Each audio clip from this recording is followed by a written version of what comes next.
Hola, buenas tardes a todos. Tengo el honor de presentar a la doctora Carmen Pazos Pacheco,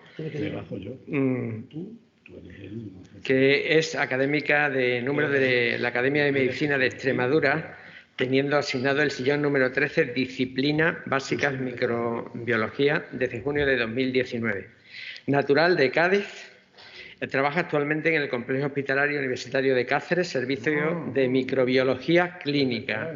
Es facultativo de la especialidad de Microbiología Clínica en este hospital. Tiene el nivel de reconocimiento de experto del Servicio Extremeño de Salud desde febrero del 2015. Pertenece como miembro de diferentes comisiones de la Red de Vigilancia Epidemiológica a nivel de Extremadura y también a nivel de varias entidades y unidades a nivel nacional, todo en el ámbito de las enfermedades infecciosas y la microbiología clínica.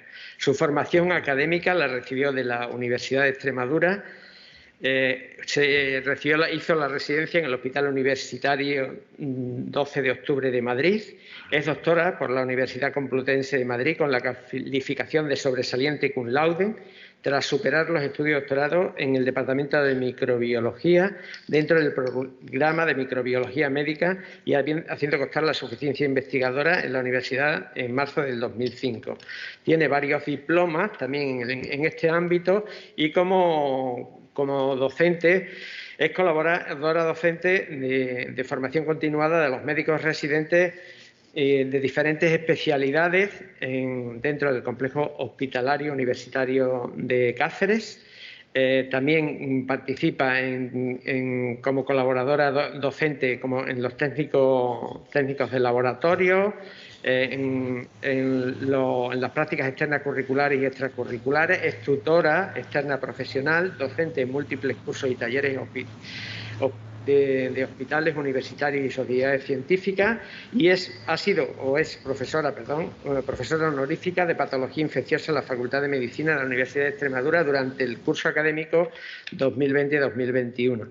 Ha participado en muchos congresos, reuniones, múltiples ponencias orientadas a la formación docente y a la investigación, a la transmisión del conocimiento científico. Ha sido nominada a los Premios Sanitarios 2000 en la sanidad extremeña en la categoría de acción farmacéutica. Participa en proyectos de I+D+I, financiados en convocatorias competitivas y no competitivas. Es miembro del Comité Científico del V Congreso Nacional del Grupo de Estudio de la Hepatitis Vírica de la SEINC en 2019. Es autor de múltiples publicaciones científicas nacionales e internacionales, documentos científicos y técnicos, protocolos, guías clínicas, capítulos de libros y trabajos presentados en congresos nacionales e internacionales. Y a partir de hoy es ponente en la 42ª edición de los coloquios médicos quirúrgicos de Zafra, que esperemos o hemos querido que siga continuando y que el coronavirus no fuera el epitafio de los coloquios médicos de Zafra. Así que sé que además que es una muy buena comunicadora y con ella os dejo. Muy bien. Buenas tardes a todos. Muchas gracias por la extensísima y cariñosa presentación que he tenido. Y no me gustaría empezar esta exposición sin agradecer, por supuesto, al doctor Becerra y al doctor Pedro Hidalgo esta amable invitación para estar en estos coloquios que tienen tanto prestigio durante tantos años. Para mí la verdad es que es un honor estar hoy aquí y además estoy muy ilusionada, contenta y con un poco de respeto porque comparto ponencia con la persona que es responsable de que yo pues haya sentido inquietud, interés por el campo de las infecciosas, como es el profesor Muñoz Sana, al que admiro profundamente. Pues bien, muchas gracias a todos los que estáis conectados un viernes por la tarde, cansados ya de una semana de mucho trabajo. Así que bueno, vamos a por ello.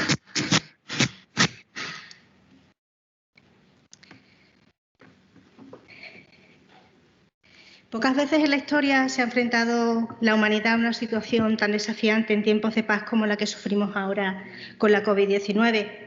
El coronavirus ha sobresaltado al mundo, un mundo que no estaba preparado para una emergencia de tal calibre, razón por la que ha causado una crisis sanitaria, social y económica sin precedentes. 2020 sin duda ha sido el año en que los virus se han infiltrado en nuestras vidas, no porque no existiesen hasta ahora, obviamente, sino porque no los sentíamos, no eran virales en las redes sociales, no salían en las portadas de los periódicos y no frecuentaban conversaciones entre cuñados. Como Louis Pasteur dijo hace muchos años, y hoy todavía se cumple, el papel que desempeña lo infinitamente pequeño en la naturaleza es infinitamente enorme. Y por la curiosidad instintiva que caracteriza al ser humano y por la enorme sacudida que ha producido esta pandemia en nuestras vidas, necesitamos entender a estos virus y ello solo se puede hacer con conocimiento, o sea, conciencia. El SARS-CoV-2 y la pandemia que estamos sufriendo nos ha sorprendido a todos. A los primeros, a los microbiólogos, los que por deformación profesional siempre dormimos con la sospecha de que algún patógeno, conocido o no, en cualquier momento puede complicarnos la existencia. Sin lugar a duda, la microbiología clínica se ha puesto a prueba, se ha mantenido una actividad asistencial ininterrumpida con guardias de 24 horas, 7 días a la semana, que en la mayoría de los laboratorios no estaba instaurada. Se han optimizado protocolos prácticamente en tiempo real y de manera simultánea al crecimiento de la onda epidémica, sobre todo durante la primera oleada, con una gran responsabilidad para asumir la inmediata y continua puesta al día de conocimientos y sobre todo con un gran estrés. Hemos tenido una amenaza constante de roturas de estos de reactivos, una alta demanda de pruebas fiables y todo ello bajo una tremendísima presión asistencial. Lejos de desfallecer, la microbiología clínica ha intentado ofrecer su mejor versión, adaptándose al avance vertiginoso y desconocido del virus, y se ha convertido en un servicio asistencial clave y central en la gestión de la crisis por la COVID-19. Vamos a echar la vista atrás y vamos a intentar ver cuál es la respuesta que hemos intentado dar desde la microbiología a la pandemia de la COVID-19. La progresión internacional de la infección por SARS-CoV-2 se produce a un ritmo muy acelerado en el tiempo. A primeros de diciembre se detectaron en Wuhan los primeros casos de una neumonía que era muy grave, fue mortal y que tenía una etiología desconocida. Y prácticamente en tan solo un mes ya teníamos disponible el primer borrador del genoma. Fijaos que solamente hemos tardado un mes y esto tardamos en hacerlo 10 años con el virus del VIH. Por lo tanto, la carrera científica ha sido vertiginosa, ¿no? Este virus, el genoma que tenía, no estaba en nuestra base de datos, en nuestra bibliografía de microorganismos. Sí se sabía que era un coronavirus y que formaba parte de la familia de los beta-coronavirus. Posteriormente, los análisis filogenéticos revelaron que este SARS-CoV-2 estaba estrechamente relacionado con una similitud del 88% con dos coronavirus similares al SARS que eran derivados de los murciélagos. Además, el SARS-CoV-2 era genéticamente distinto al SARS-CoV-1 que se encontró en China en el año 2002 y que tenía un 79% de similitud con él y estaba aún más alejado del MERS-CoV que produjo la epidemia en el 2012, con el que compartía tan solo un 50% de similitud genética. La mayoría de los investigadores están de acuerdo en que el coronavirus SARS-CoV-2 probablemente se originó en murciélagos, específicamente murciélagos de herradura en Yunnan. Pero el estudio no excluye la posibilidad de que el virus provenga de murciélagos de otros países vecinos como Myanmar, Laos o Vietnam. El huésped intermedio antes de propagarse a las personas podría ser el pangolín o la serpiente, pero quizás tiene más papeletas el pangolín porque los últimos estudios genéticos demuestran que el SARS-CoV-2 humano es muy parecido a los virus de los murciélagos y de los pangolines y probablemente no fuera creado en un laboratorio ni es la manipulación de uno existente. Su origen parece natural y procedería de una transferencia animal. Por lo tanto, sin duda, es el triunfo de la selección natural. Tal como dijo Dostoevsky, nada tiene sentido en biología si no es a la luz de la evolución. Y este coronavirus se puede transmitir entre las personas mediante la contaminación de superficies, a través del contacto directo de las manos, y es muy importante el papel de los aerosoles que se expenden comúnmente al respirar y al hablar como principal medio de transmisión. Aunque muy extrañamente esta vía de contagio ha tardado mucho tiempo en ser reconocida por la Organización Mundial de la Salud. Sin olvidar, por supuesto, seguir cumpliendo con las normas básicas de distancia social, lavado frecuente de manos, limitación de encuentros sociales y optar por el aire libre antes que por un espacio cerrado. La mejor protección frente al SARS-CoV-2 es la mascarilla, pero hay que colocársela bien, por supuesto, y sellar muy bien. El sellado a la cara debe ser el correcto para que no se les introduzcan aerosoles. Por cierto, las medidas preventivas y en especial las mascarillas están siendo muy útiles para reducir muchas enfermedades infecciosas, como son la gripe, la bronquiolitis por VRS, la tuberculosis, los catarros, la tosferina. En esta gráfica de aquí podéis ver cómo en la temporada pasada se diagnosticaron bastantes casos de gripe y cómo en este año pues prácticamente no existe gripe, ¿no? Hay 6 o 7 casos anecdóticos descritos en España. Por lo tanto, se podría sacar como enseñanza que siempre que estemos resfriados, para intentar controlar nuestras propias secreciones, la tos y los estornudos, podría ser un elemento de buena educación empezar a introducir las mascarillas cuando estemos resfriados para evitar enfermedades respiratorias que sean contagiosas. Una pregunta que nos hacen mucho a los microbiólogos y que la he traído a colación aquí por eso es ¿cómo es posible si las mascarillas y las medidas de protección deben servir para los dos virus, tanto para la gripe como el coronavirus? ¿Por qué no hay gripe y sí hay coronavirus? ¿Estamos ante una conspiración a nivel mundial para hacernos creer que están aumentando los casos de COVID-19 cuando realmente se corresponde con el pico anual de la gripe? Pues esto tiene una explicación muy lógica, ¿no? Por un lado, el virus de la gripe es estacional, circula continuamente alrededor del mundo, va saltando de un hemisferio a otro según la estación que corresponda y por ello la restricción que ha habido de movilidad entre los países y la disminución del número de viajes que hemos visto durante la pandemia ha podido favorecer que disminuya la diseminación del virus de la gripe de un hemisferio a otro. Además, este año se ha vacunado mucha más gente de la gripe, por lo que habría más personas inmunes al virus. El periodo de incubación del coronavirus es mucho mayor que el de la gripe y, como consecuencia, si una persona tiene COVID-19, podría contagiar a gente por un periodo más prolongado que si tuviese gripe. Además, el coronavirus es mucho más contagioso y se estima que el número de personas que se contagian a partir de un individuo infectado, lo que denominamos el número reproductivo básico o R0, es de 2 a 2,5 en el caso del coronavirus y desciende hasta 1,3 en el caso de la gripe. Además, como hemos visto, la transmisión por aerosoles es fundamental en el SARS-CoV-2. Los aerosoles son partículas que se producen cuando los humanos respiran, hablan, cantan, ríen, incluso cuando son asintomáticos, y son tan pequeñas que se quedan suspendidas en el aire por mucho tiempo, pueden alcanzar hasta más de 2 metros y se acumulan en altas concentraciones en lugares mal ventilados. Por otro lado, se considera que la principal fuente de transmisión del virus de la gripe también son las gotas, pero son gotas más grandes, no llegan muy lejos, caen al suelo relativamente más rápido porque son mucho más pesadas, por lo que contagiarse con el virus de la gripe necesitaría estar muy cerca del individuo infectado, cosa que se evita en gran parte por la distancia de seguridad que hemos implementado en la mayoría de los países con la pandemia.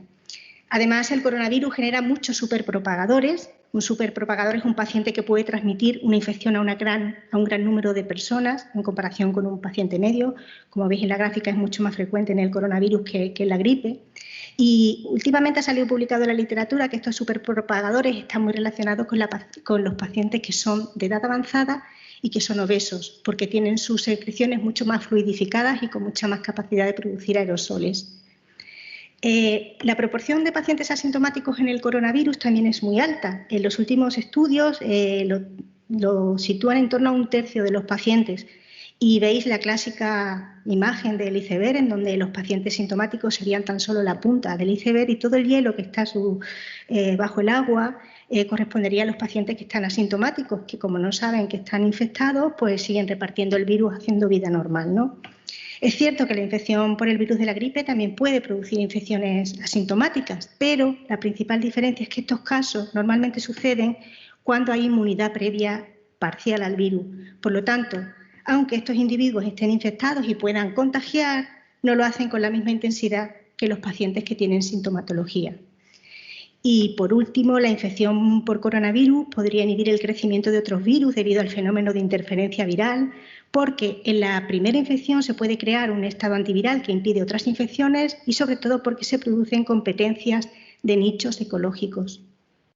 Por lo tanto, aunque es posible, y sí es cierto que probablemente La pandemia ha afectado a la capacidad diagnóstica de los casos de gripe. La disminución de los casos de gripe es real y tiene una explicación lógica. Por tanto, atribuir el aumento de casos de la COVID-19 a gripes mal diagnosticadas o pensar que las mascarillas dejan pasar unos virus sí y otros virus no es demasiado simplista y no refleja la complejidad real de la situación. Una semana después de tener el borrador del genoma, aproximadamente a mediados de enero, ya conocíamos perfectamente la estructura y el genoma del virus. Y esto era muy importante porque en función de ello se iban a desarrollar tanto los test diagnósticos como las futuras vacunas. El SARS-CoV-2 es un virus RNA, tiene una sola cadena, es positivo, es voluminoso, tiene una envoltura lipídica y luego tiene una nucleocápside de simetría helicoidal. Cuesta creer realmente que el responsable de que nuestra vida haya cambiado no tenga más allá de unas decenas de nanómetros, de 100 a 160. Un virus tan pequeño y al mismo tiempo tan terrible.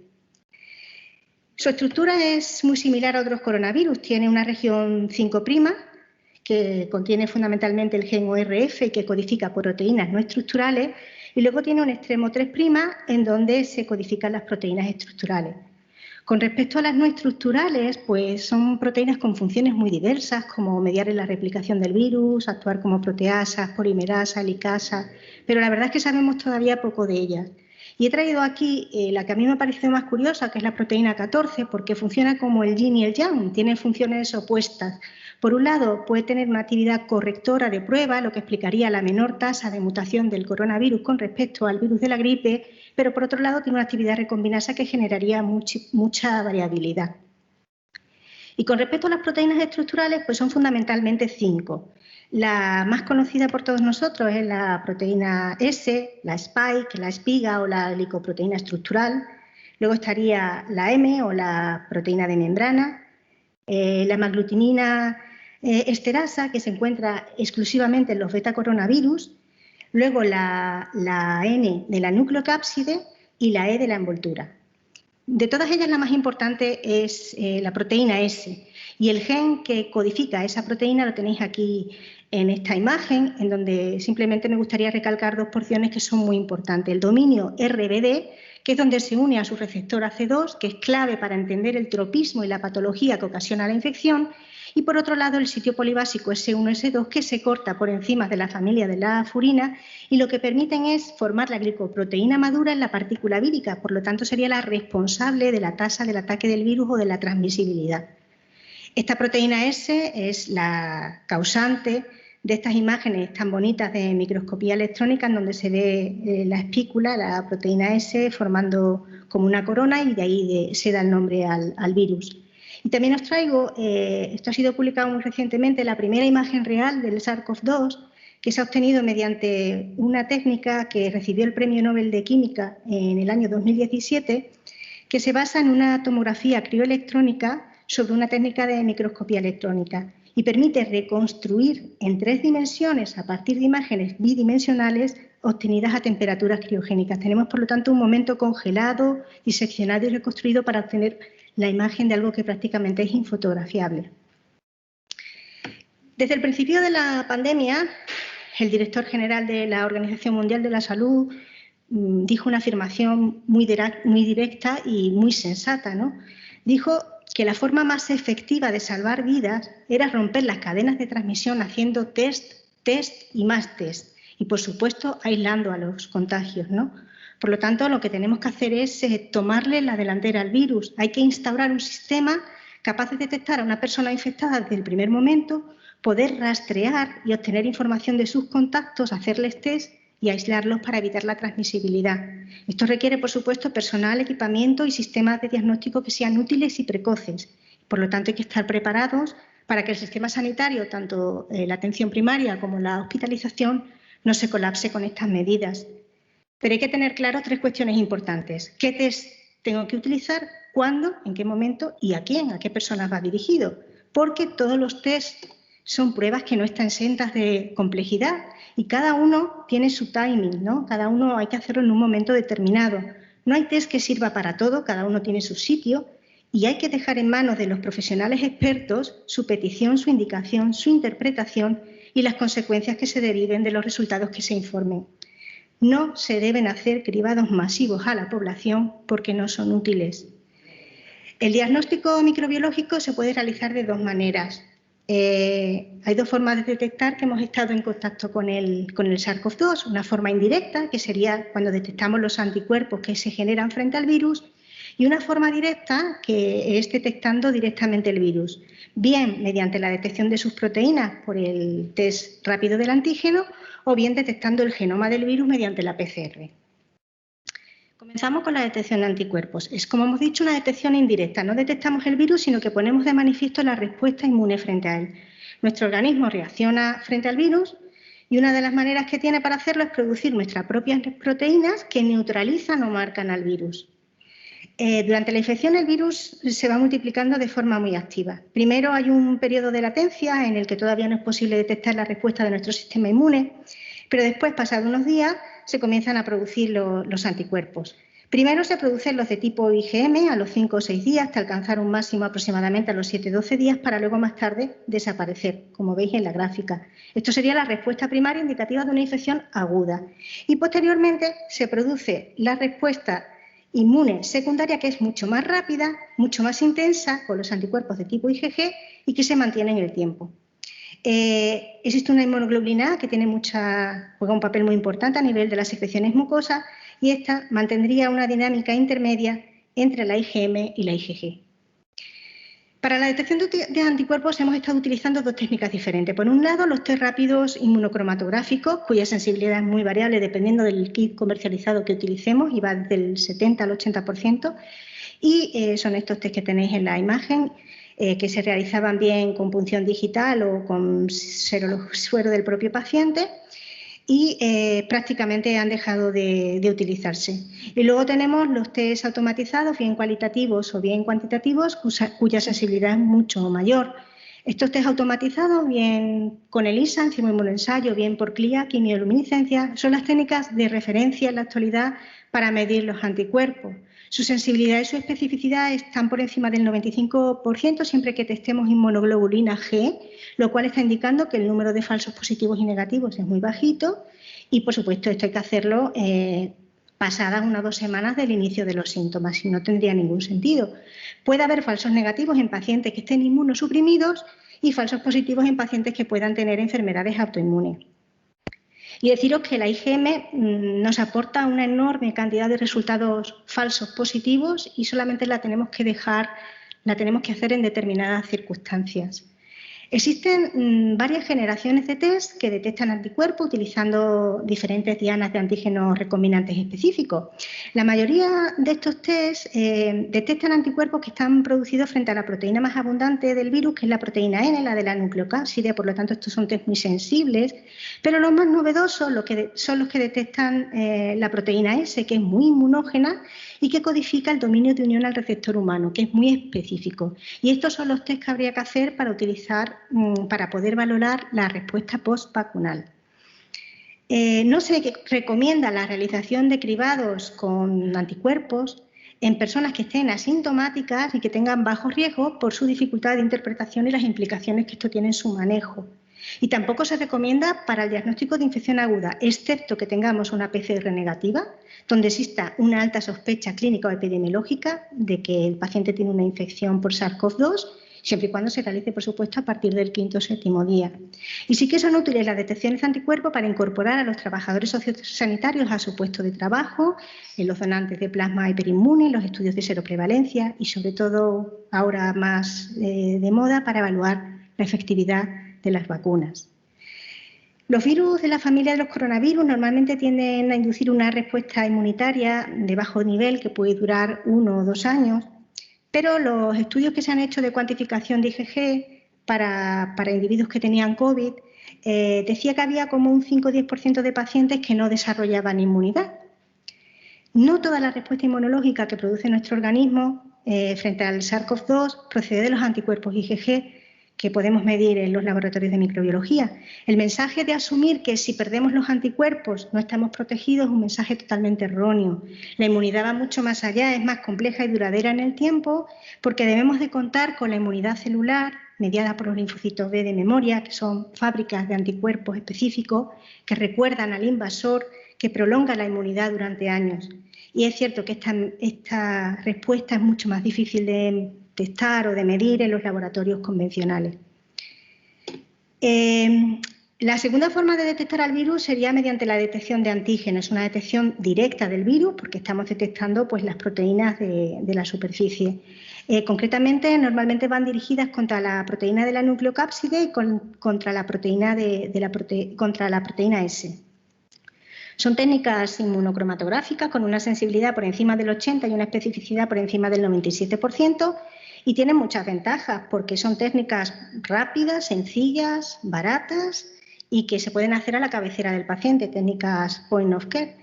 Pero es cierto que hay que hacerla en el momento adecuado para que funcione. Por lo tanto, vemos cómo su sensibilidad se incrementa si se realiza fundamentalmente en los 5 primeros días desde el inicio de los síntomas o dentro de los 7 días tras una exposición confirmada con un caso de COVID-19, ya que deben ser muestras que tengan una alta carga viral para que el test del antígeno sea capaz de detectarla. Hay muy pocos datos en personas asintomáticas, ya que las empresas que han desarrollado estos tests no las incluyen en su población de análisis. Por lo tanto, se necesitan todavía más estudios de validación para valorar cuál es su respuesta en pacientes asintomáticos, ya que en principio la sensibilidad en estos pacientes asintomáticos es tan solo de un 55%, es como tirar una moneda al aire. En los contactos estrechos asintomáticos de un 54% y en los niños de un 62,5%. Por lo tanto, los cribados masivos que se han hecho en la mayoría del país, incluido Badajoz y Cáceres, que han dado como resultados tan poquitos positivos, han sido totalmente un fiasco. Por una parte, sí que es cierto que tenemos que tener en cuenta que cada test positivo en un asintomático, sin duda, sirve para que se aísle el tiempo estimado de contagiosidad y, por supuesto, por cada test positivo, pues representa un número indeterminado de vidas humanas que se pueden saltar. Eso no lo podemos olvidar. Por supuesto, decir que la población se ha portado de forma excepcional porque no ha dudado en guardar eternas colas para asegurarse una cita y para ajustarse al horario que le ofertaban, y sobre todo la dedicación y el esfuerzo de los equipos de los centros de salud, su capacidad de organizarse en tan poco tiempo y de dedicar tantas horas a una labor tan ardua, ¿no? Pero sin duda el cribado poblacional con antígenos en asintomáticos es una justificación ante la situación alta de la tasa de contagios por no haber decidido medidas más resolutivas en su momento. Solo sirve para dar una equivocada sensación de tranquilidad porque falsamente hace disminuir la incidencia a costa de utilizar una técnica diagnóstica incorrecta. El método de detección más eficaz, sin duda, es el rastreo de los contactos. Y ese rastreo hay que hacerlo, por supuesto, con el antígeno de coronavirus. Si el paciente está asintomático, funciona muy bien, pero el paciente tiene que tener síntomas. Y en cualquier paciente asintomático tiene que hacerse con PCR. La PCR es la técnica de referencia y de elección para el diagnóstico de la COVID-19. Es una técnica molecular en donde tiene 3 etapas. Primero tenemos que hacer la extracción de la muestra. Normalmente lo que utilizamos es un exudado nasofaringio. No es difícil de realizar, pero requiere cierto entrenamiento y cierta destreza. Tiene una torunda flexible que debe introducirse en un medio de transporte. A su vez, esto en un triple envase de categoría B y luego o bien enviada rápidamente al laboratorio de microbiología o bien, si va a tardar un poco más de tiempo, mantenerla a 4 grados centígrados porque es un virus muy lábil, que enseguida se muere.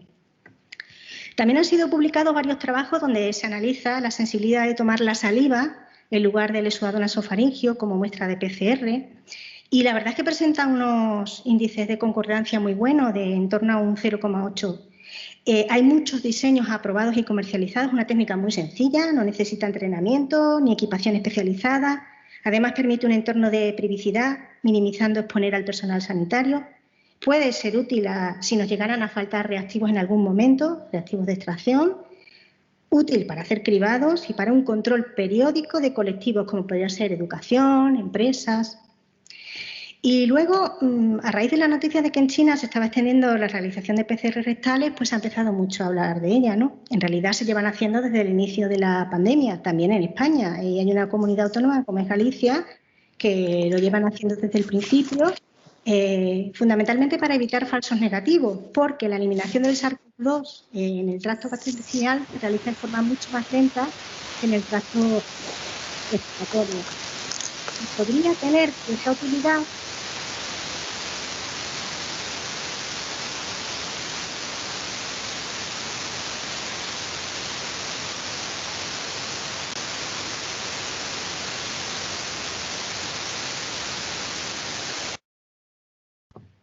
Ya, vale. Y esta técnica podría tener cierta utilidad en pacientes que no puedan colaborar, en pacientes que estén con un estado de agitación importante, en pacientes hospitalizados graves que tengan compromiso de las vías aéreas y en neonatos. Una vez que se ha procedido a la extracción de la muestra, la PCR tiene dos etapas fundamentales. Una es la extracción de los ácidos nucleicos, que se puede hacer de forma manual o bien con extractores semiautomatizados o automatizados. Y luego pasamos a la amplificación de los ácidos nucleicos. Para ello necesitaremos la enzima transcriptasa inversa, que lo que hace es sintetizar DNA a partir del RNA del virus. Y luego, dentro del termociclador, cuando se alcanza la temperatura de los 95 grados, pues se producen hasta 40 ciclos para intentar conseguir millones de copias del fragmento de DNA. Los termocicladores incorporan lectores de fluorescencia que están diseñados fundamentalmente para poder medir en cualquier momento la fluorescencia emitida mediante gráficas de amplificación, como veis en la imagen. Últimamente hemos integrado sistemas de diagnóstico molecular que son capaces de detectar el SARS-CoV-2 en menos de una hora. Algunas técnicas en 50 minutos y otras en tan solo 21 minutos. Y esto es muy útil para dar respuesta a necesidades muy concretas, como por ejemplo intervenciones quirúrgicas, partos, trasplantes, evitando así el colapso del sistema sanitario. Son termocicladores que extraen y amplifican los ácidos nucleicos en el mismo paso y que aportan además que permiten hacer el despistaje no solo del coronavirus, sino también de gripe y de VRS. Las dianas hacia las que pueden estar dirigidas las PCR pues son diferentes, ¿no? Algunas están dirigidas frente al gen ORF, otros frente al gen RDRP del ORF1b, otros frente al gen S, al gen E o al gen N. Hemos ido cambiando de estrategias diagnósticas según los criterios epidemiológicos y clínicos y al principio utilizábamos Certex y Sigin, pero en la actualidad casi todos están implementando el Applied Biosystem, que detecta el gen ORF1A y B, el gen N y el gen S. Por tanto, detecta 3 genes distintos del coronavirus. Mediante la PCR lo que se ha observado es que la mayoría de los infectados presentan una alta carga viral entre 105 y 108 copias de genoma por cada muestra nasofaringea o de saliva antes del inicio de los síntomas y en los primeros días de la enfermedad. Por lo tanto, el mejor momento para realizar la PCR sin duda es desde 1 o 2 días antes de empezar la sintomatología hasta pasada una semana del comienzo de los síntomas, porque a partir de la segunda semana ya empezaría a disminuir la carga viral y la sensibilidad de la PCR se haría casi indetectable a la 4ª semana. La notificación de los resultados cualitativos de la prueba del SARS-CoV-2 se hace de forma binaria. Informamos positivo o negativo y ello es suficiente para el diagnóstico. Pero debemos de conocer lo que es el umbral del ciclo, los famosos CT, ¿no? Esto hace referencia al número de ciclos en un ensayo de PCR que son necesarios para amplificar el ARN viral para alcanzar un nivel detectable. Por tanto, los valores del CT están inversamente relacionados con la carga viral y pueden proporcionar un método indirecto para cuantificar el número de copias del ARN viral en la muestra. Por lo tanto, cuanto más bajos sean los CTs, o sea, cuanto antes amplifique el virus, más carga viral tendrá. Y cuanto más lejos amplifique, o sea, cuanto más tarde, pues tendrá menos carga viral y los CTs serán más altos. Sin embargo, por regla general, los laboratorios no proporcionan el valor de CT con el resultado cualitativo, porque no está estandarizado mediante curvas de referencia y no son comparables entre los diferentes ensayos. Muchas veces hay imprecisión en las pruebas de PCR y se hace mucho más evidente cuando la cantidad de ácido nucleico viral en el sitio del muestreo se acerca al límite de detección del ensayo o cuando la calidad de la recogida de la muestra no es correcta. Pero puede ayudar a predecir el pronóstico y la contagiosidad de un paciente con la COVID-19 informando desde microbiología los CT y con ello el nivel relativo de ARN viral de la muestra. Esto puede ser muy útil para tomar algunas decisiones, sobre todo porque se ha visto repetidamente en la literatura y cada vez más frecuentemente en los últimos tiempos que están perfectamente correlacionados los CTs que son bajos, o sea, que tienen alta carga viral, con una alta transmisión de COVID-19. También están correlacionados esos CTs bajos con un desarrollo de clínica mucho más precoz y también esos CT bajos que tienen una alta carga viral están relacionados con la gravedad del COVID-19, con el aumento de mortalidad y con los niveles altos de marcadores de riesgo. De la forma contraria, los CTs que son muy altos, o sea, cuando el virus amplifica muy tarde, con ciclos muy tardíos, lo que están indicando, se está correlacionando es con restos de virus inertes. La detección persistente de RNA no se traduce necesariamente en virus viables que pueden infectar a otros. Detectamos el genoma o las proteínas del virus, pero no está completo. Es decir, podemos estar detectando restos de virus, ¿no? Y además esto está apoyado en la literatura científica porque normalmente cuando tenemos CT por encima de 28 no hay recuperación del virus por cultivo celular, o sea, el virus estaría muerto, ¿no? Por lo tanto, ¿qué podemos decir como resumen de los CTs y la PCR? Que los datos disponibles actualmente indican que la notificación de los valores de CT en una PCR puede ofrecer muchos beneficios a los médicos en la toma de decisiones clínicas y de gestión del paciente, así como para guiar el control de las infecciones, la salud pública y las decisiones de salud ocupacional. ¿Y existen las reinfecciones? Bueno, varios países han descrito pacientes que después de un cuadro clínico de COVID-19 diagnosticado con PCR positiva y tras una alta con PCR negativa desarrollan síntomas inespecíficos y leves con una nueva PCR positiva. Pero realmente aún no está claro que esto sea una diseminación viral persistente en lugar de una reinfección genuina, ¿no? Para realmente confirmar que estamos ante una reinfección, lo que habría que hacer es ver si se trata de diferentes variantes o diferentes cepas y hacerlo por secuenciación. La secuenciación del genoma del SARS-CoV-2 a gran escala sin duda es la clave y la llave para comprender cómo se propaga el virus. En un esfuerzo por monitorizar la evolución genómica del virus en tiempo real, se ha creado una iniciativa global en donde todos los genomas secuenciados son depositados en una base de datos pública que se denomina GISAID, y esta plataforma adicionalmente trabaja con NextStrain, que recopila todos los genomas y analiza detalladamente la evolución y la dispersión del virus a lo largo del mapa del mundo. La información filogenética obtenida a partir de esos genomas completos nos muestran cuál es la evolución temporal del virus y la divergencia en clados diferenciados. ¿Qué son clados? Clados son grupos o familias de virus que comparten su historia evolutiva y que poseen un antepasado común. Este sería la epidemiología genómica del SARS-CoV-2 en el mundo. En España, ¿qué pasa? Pues vemos cómo al principio de la epidemia las variantes que llegaron a España fueron las que se impusieron, las que venían de Wuhan, ¿no? Concretamente, la que fue mayoritaria fue el clado 19B. Sin embargo, cuando se produjo el confinamiento, fue muy efectivo porque los clados 20A y 20B después del confinamiento desaparecieron en España. Solamente permaneció el clado 19B porque pudo desarrollar la mutación D614G, que se estableció en China en la espícula del virus en la proteína S, que le dotó de cierta ventaja evolutiva, lo que le permitió imponer su circulación a lo largo del tiempo y ser durante muchos meses la variante dominante. A partir de ahí se han impuesto otras variantes que van desde la 20D a la 20I y como veis en la gráfica aquí al final, ahora mismo hay un incremento de la variante británica que hoy ha dicho el Ministerio de Sanidad que estamos en torno a un 20-25% en España de variante británica. Bueno, cuando oímos la palabra variante, la verdad es que nos asustamos, pensamos que si un virus muta es que se está haciendo más virulento y es que un virus vive mutando. A medida que los virus se replican, pequeños errores de copia conocidos como mutaciones surgen naturalmente en sus genomas. Por lo general, un linaje de coronavirus puede acumular 1 o 2 mutaciones aleatorias cada mes.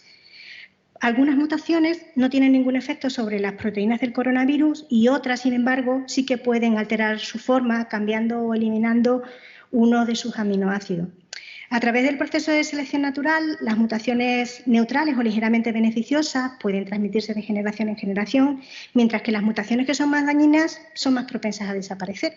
Cada virus utiliza mutación y selección para encontrar un compromiso entre maximizar su descendencia mientras mata al huésped o moderar su efecto y mantener al huésped activo. El SARS-CoV-2 sin duda ha desarrollado ciertos cambios precisamente porque se lo estamos poniendo difícil, ¿no? Cada vez hay más personas que han pasado la COVID-19 y han desarrollado anticuerpos.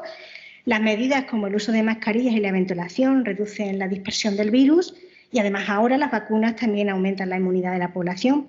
Por lo tanto, la selección natural hace que ante estos obstáculos que le estamos poniendo, las variantes más transmisibles tengan ventaja frente al resto y sean las que se extiendan.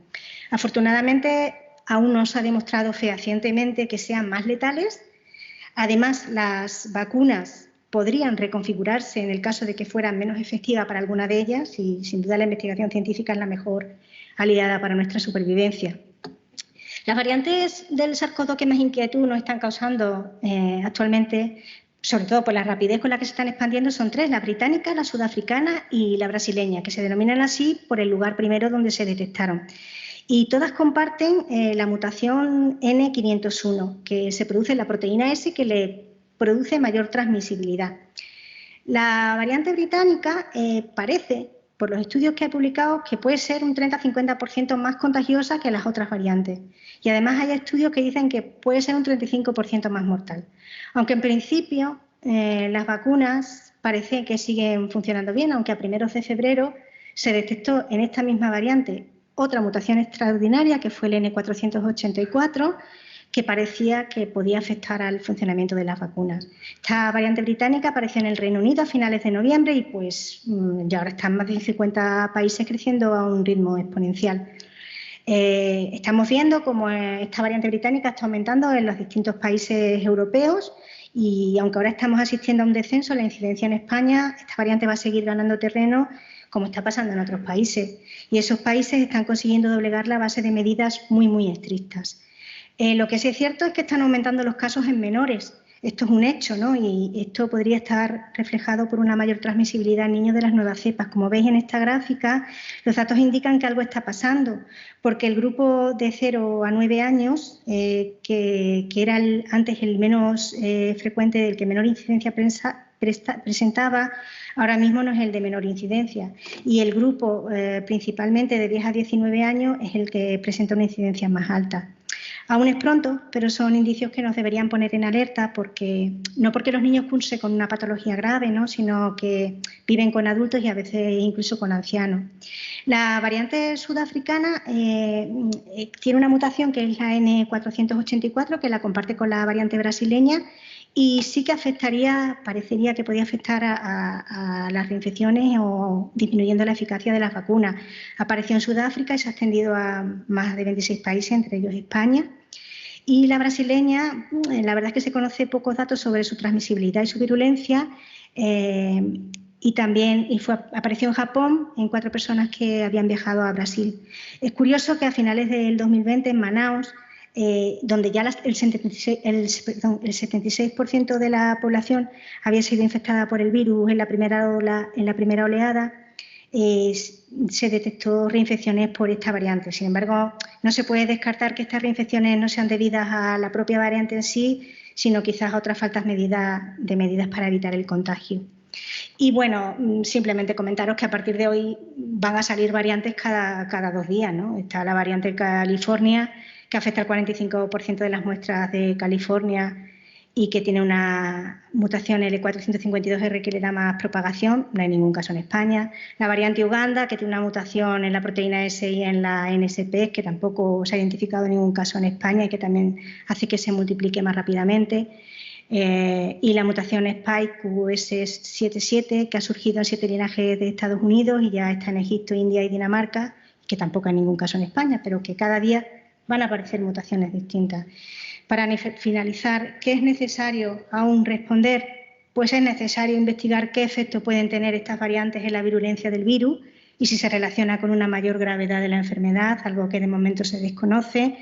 Hay que revisar cómo estas mutaciones pueden afectar a los sistemas diagnósticos mediante PCR, sobre todo aquellos que empleamos dianas específicas contra el gen S. Hay que ver si existe relación con un mayor número de reinfecciones y cómo puede influir en la efectividad de las vacunas, porque aunque la mayoría de las vacunas inducen anticuerpos neutralizantes contra varias zonas de la proteína S, además de activar la inmunidad celular, es poco probable que una mutación pueda hacer completamente ineficaz a una vacuna. Y no obstante, es algo que habrá que seguir evaluando de cerca, porque no se puede descartar que con el tiempo y si se siguen acumulando mutaciones, las vacunas deban ser modificadas. Y en nuestra mano, ¿qué podemos hacer en este momento? Pues 2 cosas muy importantes. Incrementar la vigilancia epidemiológica para identificar qué variantes están circulando en cada país y poder hacer un seguimiento de ellas, incluyendo la secuenciación en el diagnóstico microbiológico, y sobre todo vacunar a toda la población mundial. No es una opción, es un deber. Cuanto más se propaga el virus y más tiempo se tarde en vacunar, mayor probabilidad habrá de nuevas mutaciones, algunas de las cuales podría poner en riesgo al resto de los vacunados. Y, por supuesto, las otras dosis necesarias. Un poquito de realidad. Tenemos que aportar responsabilidad en nuestras actuaciones. Hemos aprendido que los virus no tienen fronteras, no conocen nacionalidades, nos hacen a todos iguales, no distinguen entre personas, que la respuesta a la próxima pandemia deberá ser global desde el principio, con ciencia, cooperación y solidaridad, y que la pandemia está aquí para recordarnos nuestra fragilidad como especie y la existencia de una línea invisible entre las personas y nuestro planeta Tierra, cuya salud está indisolublemente ligada a la nuestra. Ha quedado patente que ya no podemos posponer más la lucha contra el cambio climático, sino que tenemos que actuar con premura y con determinación, y nos ha dejado trágicamente claro que la ignorancia pone en riesgo la vida propia y la de los demás y que el conocimiento la salva. Hay que aspirar a estar informados y a dejar que nuestra experiencia y sabiduría guíen nuestras decisiones.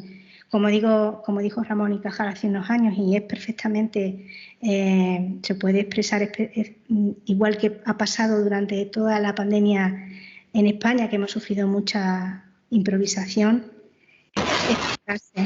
Nunca faltaron españoles esclarecidos capaces de prever el desastre inminente, mas para nuestra desventura, quienes tuvieron previsión carecieron de autoridad y quienes tenían autoridad carecieron de previsión, y algunos previsores callaron por cobardía. Muchas gracias a todos.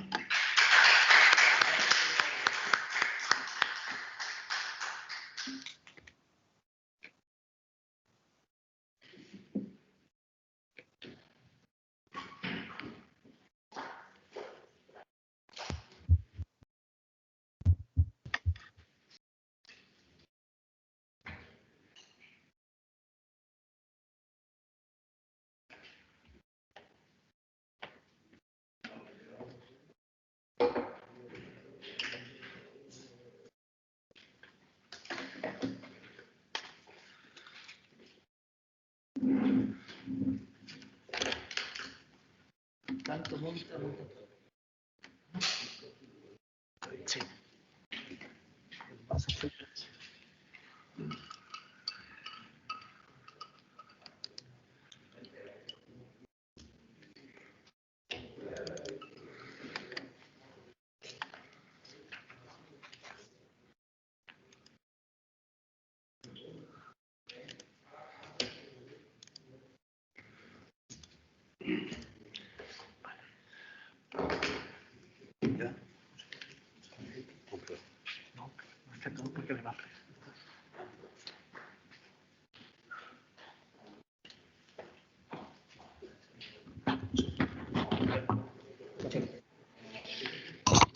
Pues permítanme que primero le dé las gracias a la doctora por tan magnífica disertación y por pedirnos como resumen final ciencia, conciencia y solidaridad.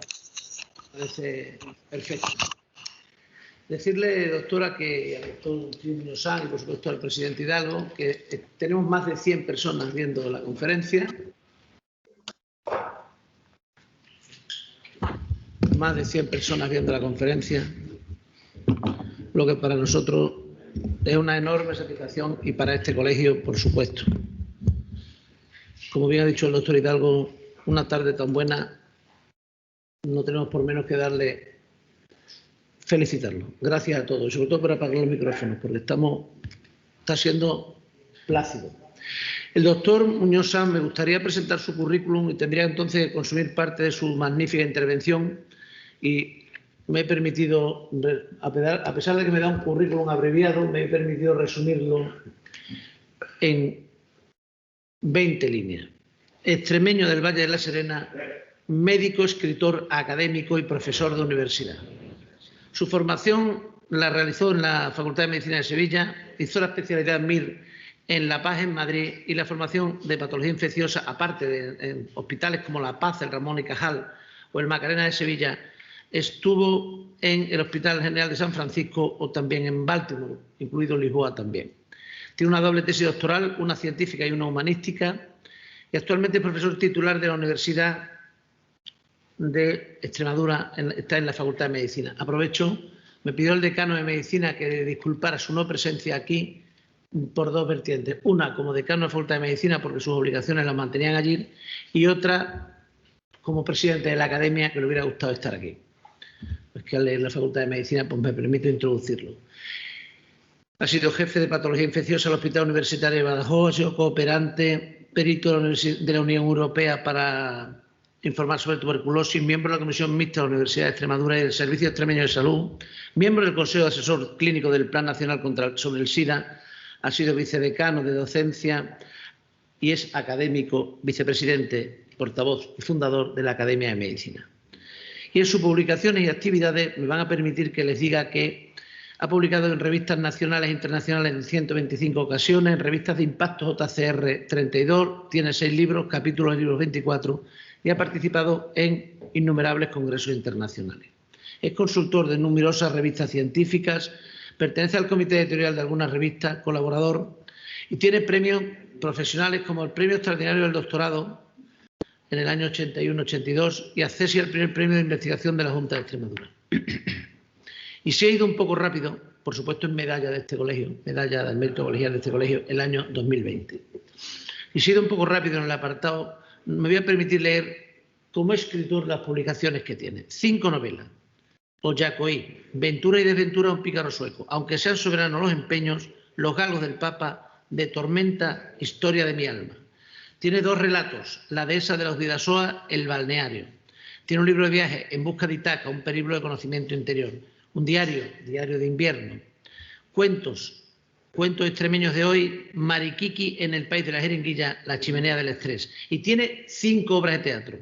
Marco Aurelio, Cayo César, ambas representadas en el Teatro López de Ayala, algunas de ellas incluso en el Teatro Clásico de Mérida y la última en agosto en Almuñécar, Cayo César. El desahucio, Laura y el canto del grillo, El anillo de la traición. Tiene 5 ensayos, brevísima relación de la construcción de la infectología en Badajoz, los hospitales docentes de Guadalupe.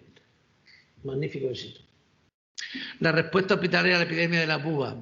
La leyenda negra, historia natural y moral de una catástrofe ecológica. Marco Aurelio, enfermedades del cuerpo y disturbios del alma, historia clínica. Sífilis, las voces y los ecos. Tiene guiones literarios. Waterloo. Lo he pronunciado magníficamente porque es Waterloo, con G y terminado en U. Un cadáver pasado por agua. Otras actividades, conferenciante en coloquios médico-quirúrgicos, director de la Gacetilla Aldabada de la España Profunda, articulista habitual, colaborador de Cuadernos Extremeños, colaborador habitual de la plataforma online, miembro de la Junta Directiva de la Asociación de Amigos del Museo Extremeño Iberoamericano de Arte Contemporáneo. Pues con este currículum vamos a ver el padre y la madre de las pandemias. Doctora Muñoz, gracias por acompañarnos en los programas. Muchas gracias. Bueno, buenas tardes. Gracias a los presentes físicamente y en streaming, en una tarde que huele a primavera. Gracias también a los que nos puedan ver en el futuro.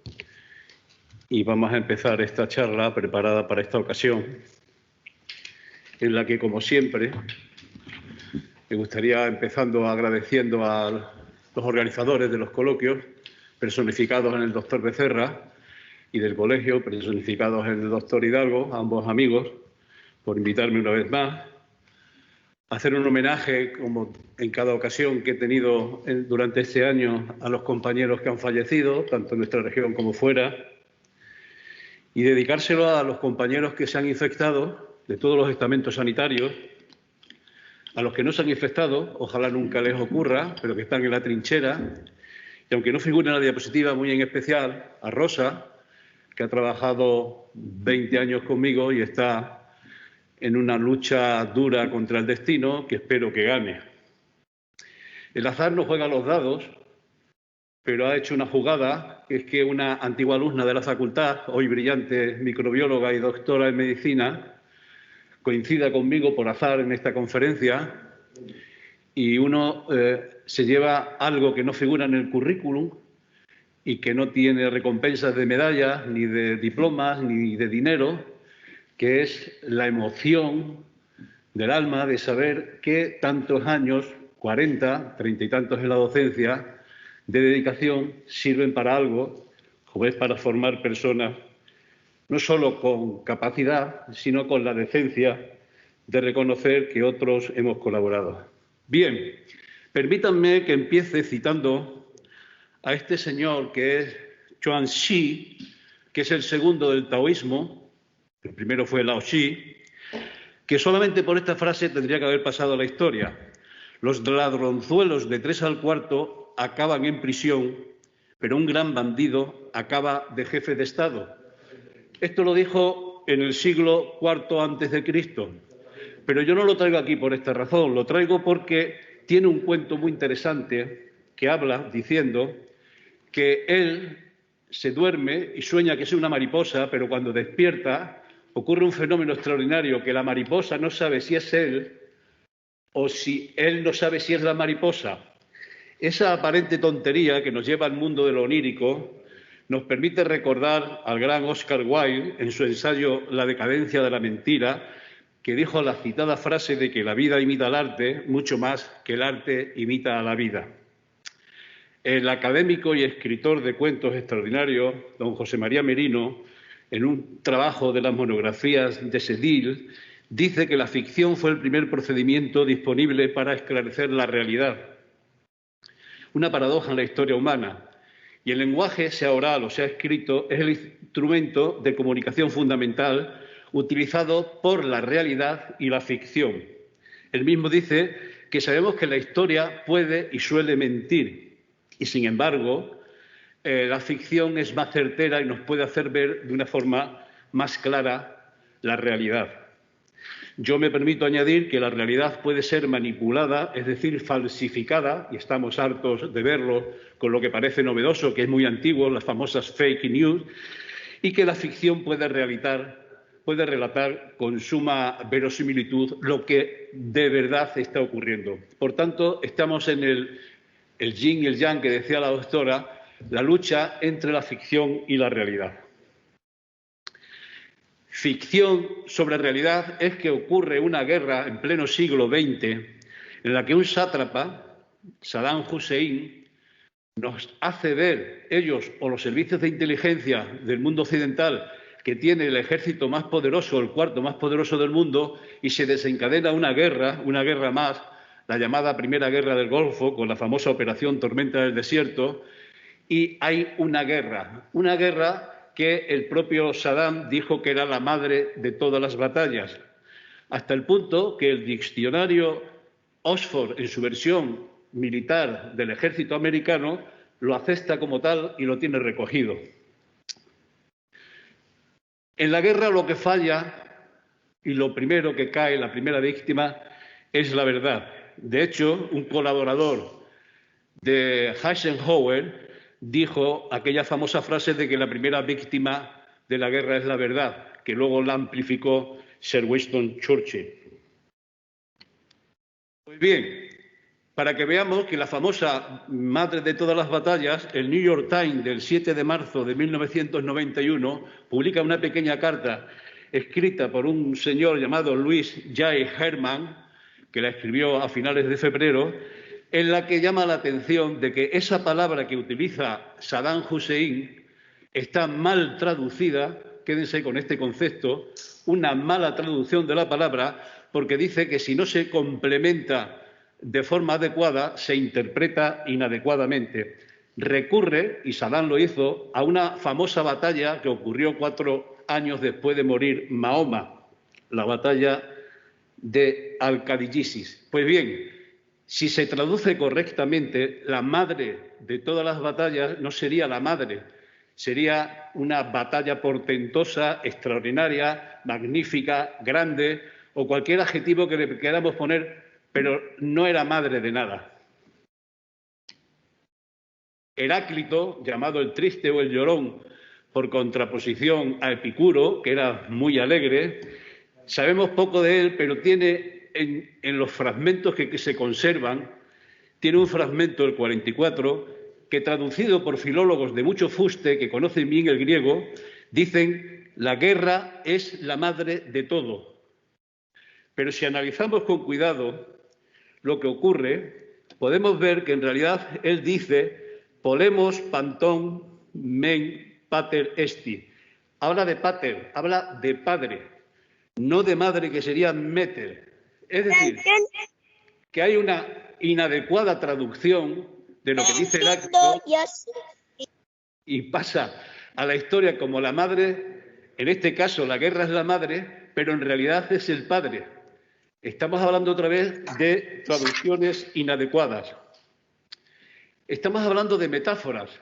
Susan Sontag, una periodista intelectual americana muy importante que ya falleció, puso de moda lo de las metáforas en el lenguaje médico con sus 2 libros famosos, La enfermedad como metáfora y El SIDA y sus metáforas. Pues bien, las metáforas las utiliza muchísima gente. Hay cientos o miles de frases que recurren a la guerra y a la plaga. Por ejemplo, esta que cito yo aquí de Martín Lutero, que por cierto es el responsable de que hubiera una reforma en la Iglesia Católica con su contrarreforma en tiempos de Felipe II y con unas guerras que costaron mucho y que extinguió la Iglesia. Yo me he permitido, y perdone la impudicia, de citar de una de estas obras que se ha citado aquí, mía, El anillo de la traición, no publicada, en la que hay un caballero que es un espía de Felipe II con Rodrigo López, que es un médico portugués que huye a Inglaterra y que se convierte en el primer médico de Isabel I, la hija de Enrique VIII, y en esta conversación que tienen, el caballero dice: la muerte de una sola rata puede evitar la peste irremediable de la guerra. Ratas, peste y guerra. Y López, el médico, por cierto, el único médico en la historia de Inglaterra que murió ahorcado por espía y por traidor, desconcertado, pregunta: ¿qué ungüento del diablo es este que mezcla políticos, peste, ratas y guerra? De siempre ha ocurrido esto. Y sobre la guerra y la peste no podemos olvidarnos de la plaga. La plaga es una palabra muy antigua que las 3 religiones, grandes religiones monoteístas, la tienen incorporada. Pero es que en el mundo, fuera de estas 3 religiones monoteístas, por ejemplo, en el politeísmo de la mitología griega, la plaga también tiene una importancia enorme. Si cogemos, por ejemplo, el Pentateuco de la Torá de los judíos o del Antiguo Testamento, nos hablan de las 10 famosas plagas del siglo XV antes de nuestra era. Yo, que soy aficionado a estas cosas, si me pusiera a estudiar en profundidad estas plagas, podía en 4 o 5 de ellas sacar una etiología infecciosa y decir con argumentos bastante sólidos, documentados, que se justifican las plagas por una infección. Y a la derecha pongo algunas de las etiologías que podían ser compatibles a la luz de los documentos que ofrecen la Torá, el Nuevo Testamento, o incluso, como se ve aquí, la Sura 7 del Corán, que también habla de plagas. Pero este es un artificio del que nos estamos alimentando médicos, historiadores, filólogos y ahora periodistas y la población en general, sin base científica ninguna. El mejor ejemplo es que en un estudio que hicimos y que fue motivo de una tesis doctoral y una obra de teatro sobre Marco Aurelio, partíamos del presupuesto de que toda la historiografía mundial, desde la época prácticamente de Marco Aurelio hasta el siglo XX, sus grandes historiadores, asegura que Marco Aurelio murió por la peste antonina. Nosotros, con humildad, con modestia, pero creo que demostrábamos primero que aquello no fue una peste, ya estaba demostrado, fue otra cosa, fue una viruela probablemente, pero además que Marco Aurelio, a lo más que podemos decir es que murió de una enfermedad infecciosa que duró 7 días. Y las etiologías que caben ahí son muchísimas, pero no murió de la supuesta peste. Hay un pecado en la historiografía que es el presentismo, que es analizar las cosas antiguas con los criterios de hoy, y eso es lo que está ocurriendo. Plaga, peste, epidemia, contagio, infección. ¿Cómo averiguar de qué hablan los textos clásicos que traducen 1 y 1000 veces a lo largo de estos siglos para que nosotros podamos leer cómodamente en nuestros libros o en Internet hoy? Empecemos por la voz plaga. Es una voz griega que es loimos o loimos, que tiene muy escaso uso en los textos clásicos griegos. Por ejemplo, Homero, Hesíodo, Demóstenes y Esquines la utilizan una vez, Heródoto 3 veces y Tucídides y Platón 4. Se supone que es una palabra, loimos, que generó superstición en relación con la peste de Atenas y a raíz de ahí se desvirtuó, pero se diseminó de forma brutal porque afectaba a seres humanos, animales y a plantas. Es una voz poderosa, muy potente, que tiene efectos devastadores que no son fáciles de entender para la población. Y eso lo estamos viviendo hoy con el coronavirus. La interpretación nos obliga a explorar la voz y su significado como un fenómeno literario más allá de disciplinas biológicas y sociales, porque tiene multiplicidad de significados que son intercambiables por asociación o continuidad, por analogía, comparación o similitud. Y así, la traducción de esta voz loimos en multitud de filólogos muy expertos en griego clásico es enfermedad, calamidad, hambruna, ruina, guerra, destrucción. Es decir, cuando estamos hablando de plaga, no estamos hablando, o no tiene por qué, de una enfermedad infecciosa contagiosa, de una epidemia. Puede ser una catástrofe geológica. Hay tropos, que son formas metafóricas utilizadas en la retórica desde hace mucho tiempo para poder comunicar tanto verbalmente como por escrito, que son estos 5 que están aquí. Por ejemplo, la personificación es hacer diana del problema o de la voz que estamos analizando a algo, una cosificación, a un dios, deificación, a un animal o a una persona. Un buen ejemplo es la plaga o la peste de la Ilíada, en la que las flechas de Apolo están representando la epidemia. La metonimia, que es un signo que representa la cosa que significa, un efecto que representa la causa, el autor se identifica con su obra o la parte con el todo. Si pedimos un Rioja, en Rioja estamos dando a entender que pedimos un vino, pero estamos hablando de una comarca, de muchas marcas de vino y de una historia mucho más compleja que la simple copa de vino. La casi homonimia son palabras que tienen una fonética muy similar, pero que son muy diferentes. Si decimos haya con H y con elle, estamos hablando del verbo buscar o encontrar. Si decimos haya con H y con Y, estamos hablando de un árbol que forma con otros más el hayedo. Y si hablamos de haya con Y y sin H, estamos hablando de la entrañable tata. La analogía es un método filosófico básico que se utiliza como figura del discurso. Y finalmente, la alegoría, que es muy clásica, permite la interpretación de los textos. Pues bien, ven en esta diapositiva que las voces griegas diferentes que tienen su transliteración, en español tienen significados muy diferentes, incluso el mismo texto por diferentes traductores o interpretadores o filólogos, con tropos diferentes, y tenemos ejemplos que veremos ahora que juntan algunos de estos tropos. Por tanto, podemos, además del loimos o loimos, decir ¿de qué hablamos cuando hablamos de epidemia? Y recurrimos a una pregunta que yo suelo hacerme muchas veces, citando al autor japonés Haruki Murakami, que todavía no ha ganado el premio Nobel. ¿Qué es la epidemia? La epidemia. Pues debemos saber que tanto epidemia como peste, que se suelen confundir, son dos voces polisémicas que tienen un origen diferente. La más antigua es epidemia, que es griega. Pero la traducción literal y el significado real de epidemia es visita. El famoso libro sobre las epidemias de Hipócrates, el Epidemión Biblia Hepta, los 7 libros de las epidemias, es en realidad una colección de historias clínicas. Hipócrates lo que hacía era apuntar las visitas que tenía a sus enfermos. Era una especie de blog en el que anotaba, pero no es otra cosa. Cuando se traslada esta voz a otros idiomas, pasa al inglés, epidemic, al francés, epidemie, al alemán, al italiano, al español, al portugués, muy fonéticamente similares.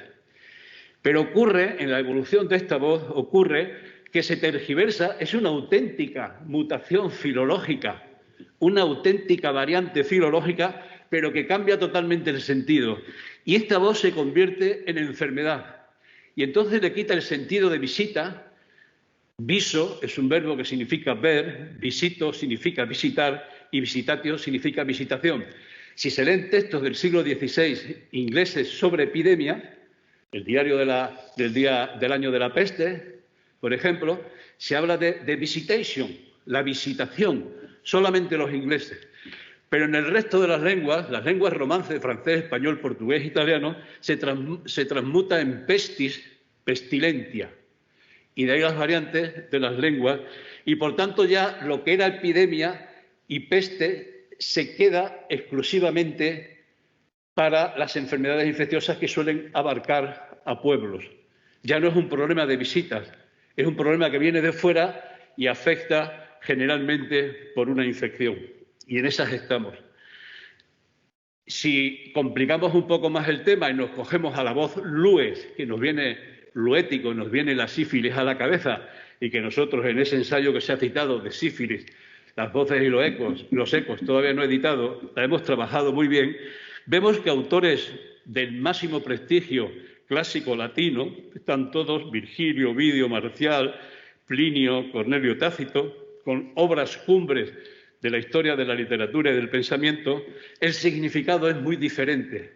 Y puede tener una idea de contagio, de infección que se contagia, pero también puede tener una idea moral, incluso algún sentido bélico, como pasa en los escritos de Cornelio Tácito. Por tanto, plaga, peste, epidemia, lues, son voces que se han utilizado mucho, pero que no siempre, o por mejor decir, la mayor parte de las veces, se interpretan mal. Aquí vemos la dehesa de Extremadura y vemos un paisaje del Ártico. Tenemos arriba los 4 elementos de Empédocles: el aire, el agua, la tierra y el fuego. La dehesa puede arder. El Ártico es más difícil que ocurra, aunque los inuis pueden hacer sus fuegos, pero es más difícil. Si le preguntáramos a alguien qué nos sugieren estas bellas imágenes, muy probablemente, pensando en el Ártico, nos vendría a la cabeza el frío, el hielo, la soledad, el desierto, la inmensidad, el silencio, los osos, las ballenas, las focas, los inúes. Pero si decimos la voz de esa y cerramos los ojos, probablemente, entre muchas otras cosas, pensaríamos en la caza, en la pesca, en el corcho, en la encina, en las rapaces, en la ganadería, en la montanera, en el cerdo, en las vacas, en los toros, en los buitres, en la cigüeña negra. Es decir, las mismas cosas nos pueden hacer pensar. Con lo cual, no es difícil entender o aceptar que una escritura original en el griego clásico o en el latín, después de multitud de miles de traducciones, interpretaciones, con sus variantes y adaptaciones, mutaciones filológicas, una palabra o un texto se convierta en algo que es muy diferente del original que se escribió hace 20 o 22 siglos. Y eso hay que tenerlo muy presente a la hora de leer un texto que parece actual. Rematamos esta parte hablando, siguiendo a lo que publicó en su libro Dread, Phyllis Alcábez, la perspectiva de análisis de una epidemia como fenómeno físico, que ahora no nos interesa, sociosanitario, como fenómeno de cambio social, vamos a ver las consecuencias económicas de este problema, ahora tampoco nos interesa, pero sí como la narrativa del hecho, el patos griego. Y el patos, patológico, patógeno, patogenicidad, son palabras tan familiares para nosotros, en realidad trasluce un estado de ánimo, de pasión, de emoción, de sufrimiento sobre todo, que pasó luego al latín.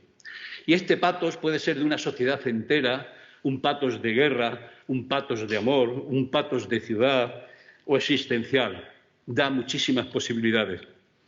Estos libros, que son algunos de los que yo he utilizado de mi biblioteca particular, me permiten, si ustedes ven, por todos sitios sale plaga, peste, plaga, epidemia.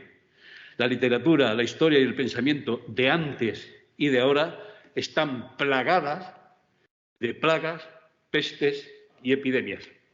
Pues bien, en esa evolución, utilizando un lenguaje como Napoleón delante de las pirámides que dijo 20 siglos nos contemplan, pues yo digo aquí 29 siglos, es decir, 77 generaciones humanas nos contemplan desde la evolución de plaga, epidemia, pestis, patos, a lo que ahora leemos en las revistas médicas y en los libros y en los periódicos de plaga, epidemia y peste.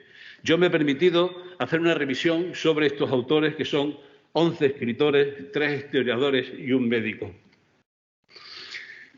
Empezando desde lo último hasta lo primero. Saramago tiene la famosa novela de 1995, una novela psicológica que es El ensayo sobre la ceguera, que no habla de una epidemia real, que habla de una pandemia de ceguera que aumenta, que afecta a todo el mundo menos a la mujer protagonista, que es la mujer de un médico que también se queda ciego, que nos permite ver con las críticas sociales que hacía Saramago las medidas represivas e inútiles de un gobierno y cómo, en un sentido darwiniano, tiran adelante los más poderosos. Una novela que fue llevada al cine. 10 años antes, mi también admirado Gabriel García Márquez publicó El amor en los tiempos del cólera, El patos del amor. Entrevista a su padre y a su madre y hace una novela de amor sobre sus padres. Una novela biográfica en la que tiene una gran presencia la medicina, porque García Márquez tuvo mucha atracción por la medicina y se informaba muy bien, en la que uno de los protagonistas, que muere al principio, Juvenal Urbino, está estudiando el cólera. Hay una epidemia de cólera, pero no es una epidemia real, es ficción. Y los 3 personajes principales son, aparte de Juvenal Urbino, que está casado con Fermina Daza y muere de una forma estúpida, con uno de los personajes secundarios, que es el loro, queriendo cogerlo, se cae y se mata. Y los protagonistas, que son Florentino Ariza, el alter ego de su padre, y Fermina Daza, el alter ego de su madre. Es el patos del amor, hecho y escrito de forma magistral por García Márquez, que luego fue llevado al cine en una versión que no le gustó mucho. Un poco más atrás hay 2 novelas importantísimas de un gran intelectual alemán, Thomas Mann. La segunda, en el tiempo de 1924, es la famosa Montaña Mágica, que debería leerse en todas las facultades de medicina obligatoriamente, que trata de una forma tremenda, es toda la novela sobre la tuberculosis.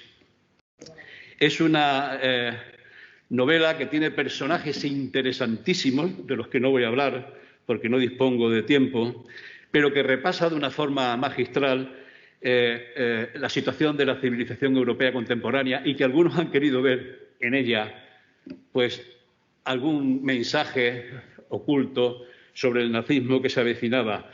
Trata la enfermedad, la muerte, el tiempo y la guerra. De hecho,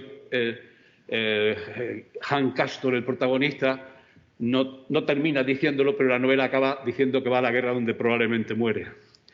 Quizás tenga más interesante, para el motivo que hablamos aquí, Muerte en Venecia, del año 1912, en el que hay una epidemia de cólera en Venecia que la define como la ciudad o la más inverosímil de las ciudades. En ella habla de la psicología de un artista que está en decadencia, que tiene un sentimiento, una lucha interior de homosexualidad, como tuvo el propio Thomas Mann, que se enamora de un joven Tazio, realmente bello, y que plantea cuestiones de una esfera muy íntima, pero muy interesante, hasta el punto de que Luchino Visconti la llevó al cine, y haciendo un inciso, Luchino Visconti recorrió varios países europeos buscando el personaje ideal para hacer el papel de Tazio, que es este joven tan bello que hay aquí, y que en un reportaje reciente ha salido en la actualidad Bjørn Andersen, un noruego, en el que si viviera hoy Thomas Mann, pues se volvería a morir del susto para ver los estragos del paso del tiempo. Aunque hay que reconocer que, como dijo el poeta, el tiempo no pasa, quienes pasamos somos nosotros. Bien, un poco antes, Albert Camus, tan citado y quizás tan poco leído, cuando está en plena bronca intelectual por escrito con su anteriormente amigo Sartre escribe una novela extraordinaria que todo el mundo ha citado durante estos meses de confinamiento, La peste, que es también pura ficción. Él se inspira en una epidemia de cólera que hubo en Orán 100 años antes, pero él no habla del cólera, habla de la peste auténtica, la infección por Yersinia pestis. Empieza la novela hablando de muertes de ratas por las calles. Una gran novela que se cita mucho, y digo que quizás se lea menos, en la que subyace en el fondo el caos, el absurdo de la existencia, y que pudo estar inspirada en la lectura del Proceso de Franz Kafka. Peste y guerra por todos lados. Yendo más hacia atrás en el tiempo, hacia el siglo XVIII, hay un escritor, panfletario y periodista que en realidad fue un personaje de novela, tiene una biografía realmente muy atractiva como para que pueda ser personaje de una serie de Netflix, que es Daniel Defoe, el autor del famoso Robinson Crusoe. Pues bien, Daniel Defoe escribió el diario del año de la peste, peste que no vivió, porque cuando ocurrió la peste de Londres, la famosa peste de Londres de 1665, él tenía 5 años. Pero se pudo inspirar en los diarios de otro grande, que es Samuel Pepys, y de las lecturas que hizo, escribió esta novela, que es pura ficción, pero que la transmite de forma tan real que muchísima gente cree que está hablando de la peste, que ya digo que no vivió y que se la inventó totalmente, y que curiosamente se le reconoce como el padre de los noblistas ingleses. Casi todos los autores que digo o que voy a decir son padres de algo, con lo cual esto es una asamblea de la AMPA. Pues bien, este hombre trabajó con civetas, tan de moda ahora con los coronavirus, por ser en una de las epidemias previas, ser el animal intermediario, trabajó en perfumes provenientes de civetas y también trabajó con vinos de Cádiz y de Lisboa, lo cual es entendible porque cabe pensar que las grutas que hay en Gibraltar pudieran ser bodegas y por eso no nos darán Gibraltar nunca. En cualquier caso, terminamos esta primera parte recordando a otro muy citado y no sé si tan leído, Giovanni Boccaccio, que también es padre, en este caso junto con Dante y Petrarca, un trío increíble de la literatura italiana. Hace una descripción extraordinaria de la peste, con seguridad peste bubónica, que arrasó Europa y mató al 25% de la población.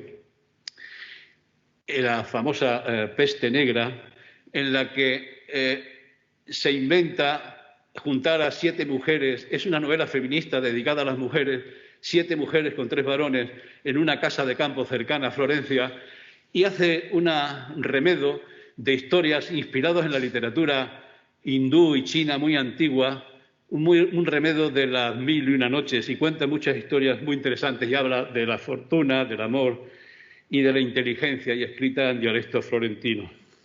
Pues bien, vemos que 6 autores con 7 novelas durante un periodo de 6 o 7 siglos nos permiten decir, con distintas enfermedades, que la mitad de lo que tratan son sobre la peste bubónica, 1/3 aproximadamente es sobre el cólera y muy poco sobre la tuberculosis. Y que 3/4 partes son epidemias ficticias, yo creo que hay mucha gente que creen que existieron, son inventos, y 1/3 aproximadamente fueron epidemias reales, quizás manipuladas desde el punto de vista de la ficción. Pues bien, eso es lo que ocurre, digamos, en nuestra era, a partir del siglo VI, aunque no he dicho nada de Procopio porque lo dejo para el final. Pero ¿qué pasa antes de nuestra era? Pues lo que pasa es que aquí está, señoras y señores, el padre de todas las epidemias, que es Tucídides, y la madre, que es la mal llamada peste de Atenas, que publicó en el segundo de sus libros, de sus 8 libros, sobre la guerra del Peloponeso. Pero Tucídides, historiador, tuvo unos precedentes y a raíz de su obra unos consecuentes. Vamos a decir algo de cada uno de ellos para que nos hagamos una idea de conjunto de lo que ha ocurrido en estos 29 siglos. El primero es Homero. De entrada, y así vemos cómo están las cosas, en realidad no se sabe si Homero existió. Hay quien le llamó Homeros, que significa rehén, porque pudo ser rehén. Hay quien le llamó Homejorón, el que no ve, dicen que era ciego. Y hay quien dice que no hay un Homero, sino muchos Homeros, no menos de 3. No se sabe si existió, tampoco si acaso existió dónde nació. Se le atribuyen 10 ciudades de nacimiento. Y tampoco la fecha. Quien más antiguo lo cifra es en el siglo IX a.C.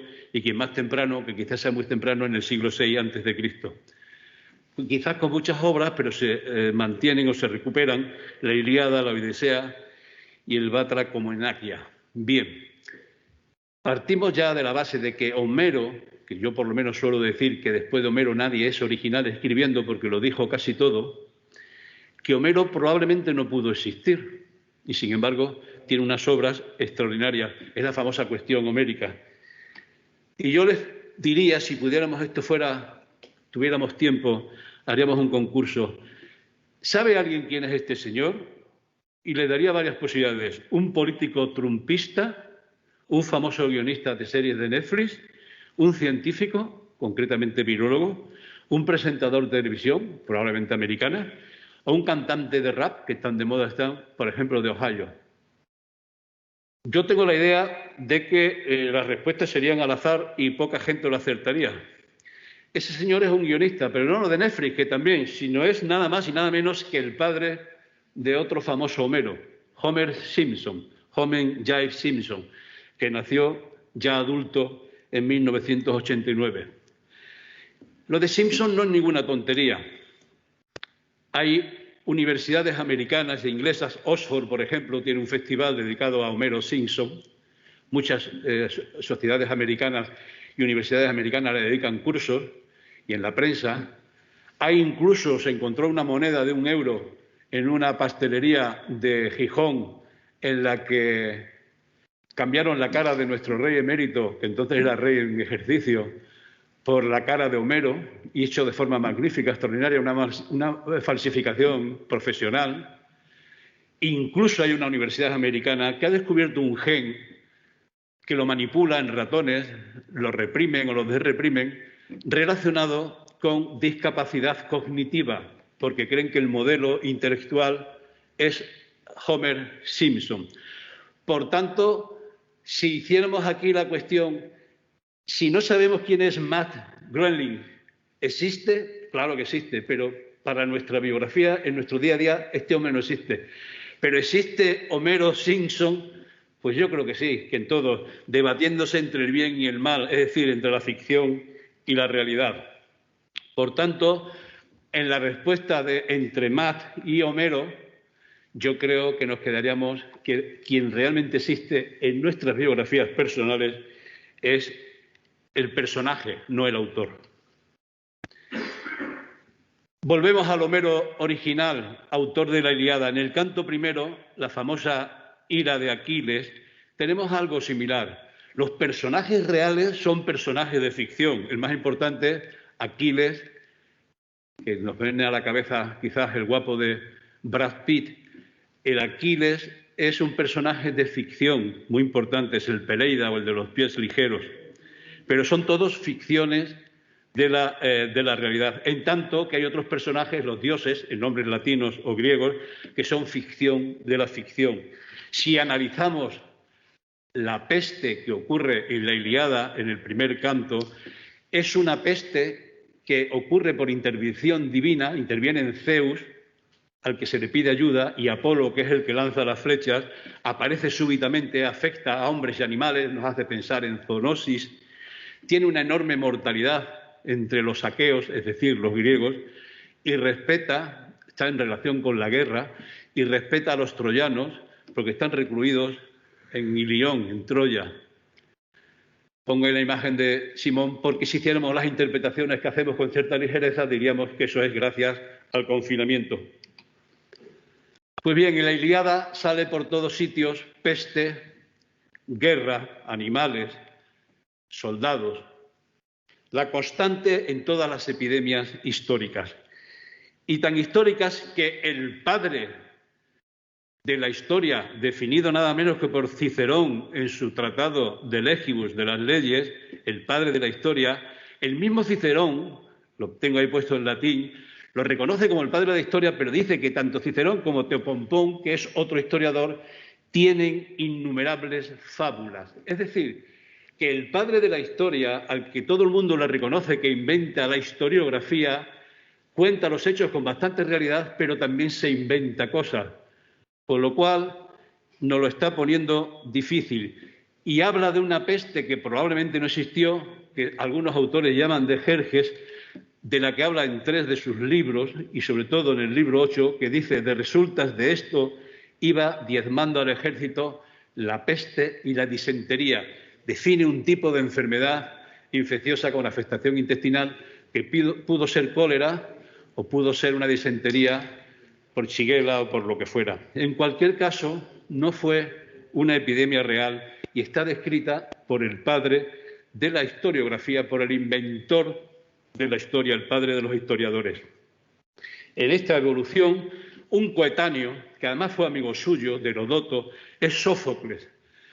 Sófocles, del que tampoco sabemos muchas cosas, porque una constante en todos estos grandes autores que todavía seguimos leyendo 20 y tantos siglos después, es que prácticamente no se sabe nada de sus vidas, se sabe bastante de sus obras.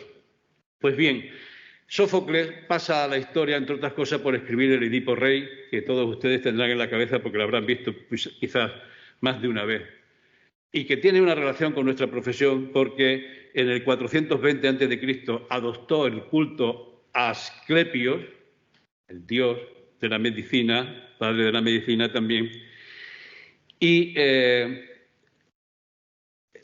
tuvo culto o intervino como sacerdote de Jaltón, que era un dios local. Por tanto, tiene una parte muy de relación afectiva con el gremio sanitario, con el gremio de los médicos. Pero lo importante es Edipo, en esta fotografía magnífica de mi amigo Moirón, que hizo de Cómodo en Marco Aurelio y que hace un Ulises magnífico por ahí, un Edipo magnífico.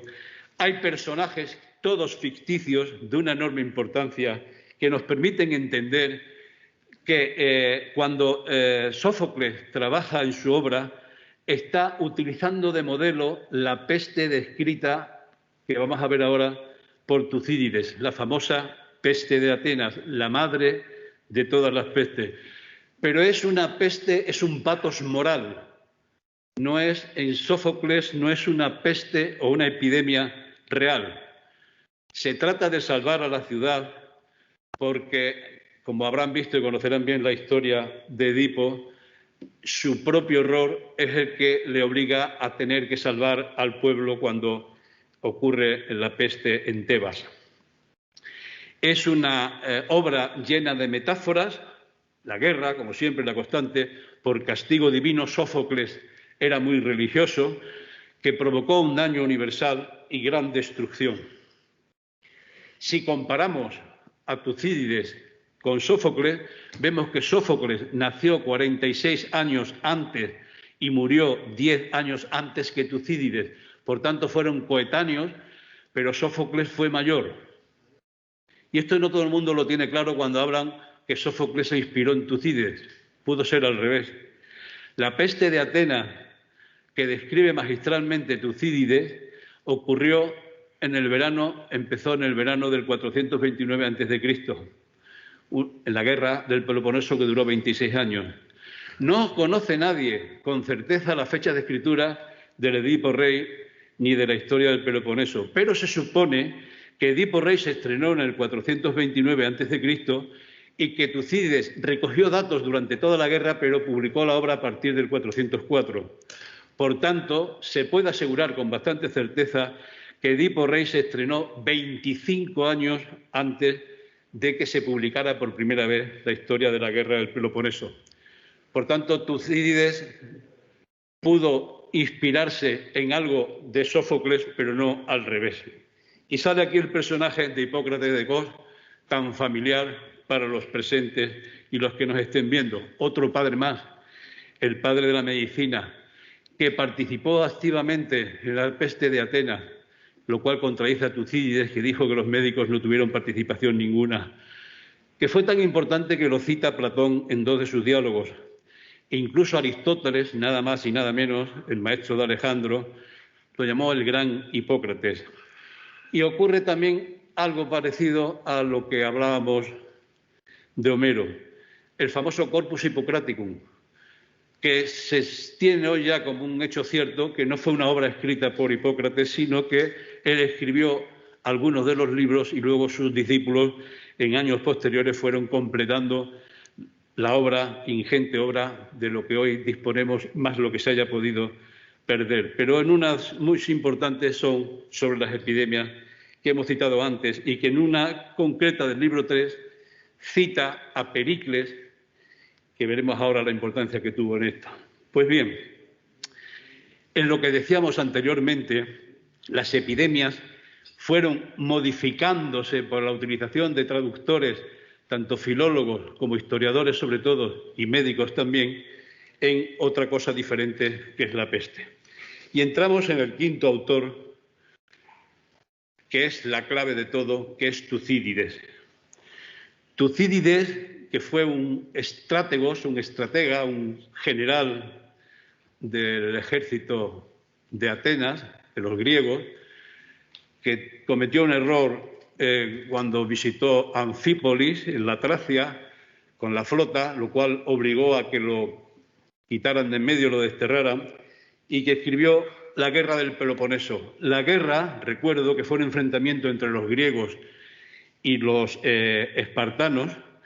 Él escribe, se centra en la famosa plaga, en la primera fase de la guerra, de las 3 que se consideran, y que es tan importante en la historia que significa la desaparición de la Grecia más grande que ha existido, que es el siglo V, el siglo de Pericles, con sus escultores, con sus filósofos, con sus escritores y con su poder militar.